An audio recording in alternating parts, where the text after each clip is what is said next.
Okay, it's a couple days before Christmas. I am here in my garage. Seems like I'm going backwards every step I take. Um, well, let me get to what is positive so far.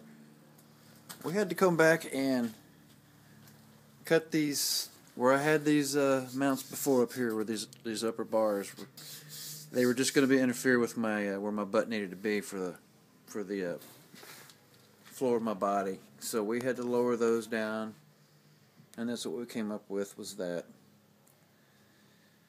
But now, since I had the body down at the alignment shop, he told me that panhard rod is not going to work because it's going to make the car jerk side to side when it hit bumps and stuff.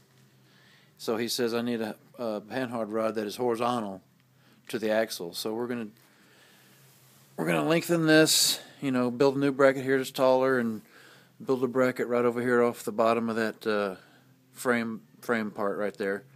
Come down and make a horizontal system. So that's what we got to do there. And let's see.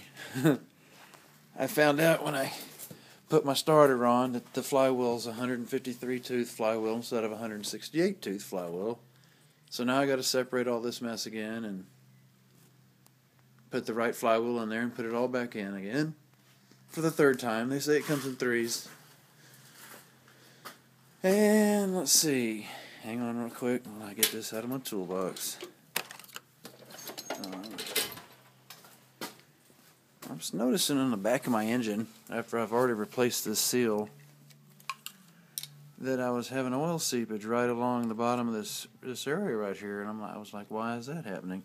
So I started pushing on the seal with my finger, and the seal itself just slipped in.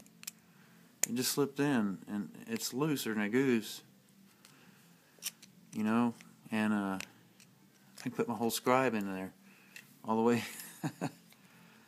So when I bought this engine, I saw where somebody had come in there and smeared their finger over some stuff, some silicone sealer or whatever it was, and trying to stop a leak. And well, now I know why. These are Holley heads with a Holley intake, but for some reason it's not sealing on this deck area right here. It's worse in the rear than it is in the front. The front's loose too, but not as loose as this. But this explains, when I bought this engine, why there was oil everywhere all over the back end of this thing. So anyway, I've got that to deal with.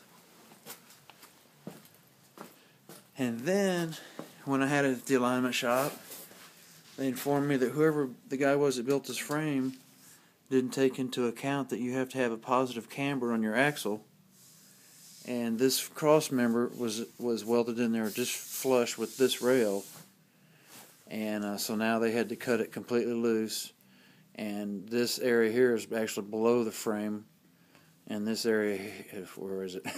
This area here is above the frame, as you can see. So, but when they cut that out, they had a gap, and so they had to weld in a 1/16 plate to fill their cut gap, and then they welded that to that. So there's quite of a weld system around here now, and it don't look too bad. But you can obviously see that they had to tilt this back so I could get the positive amount of camber that's required for a proper alignment.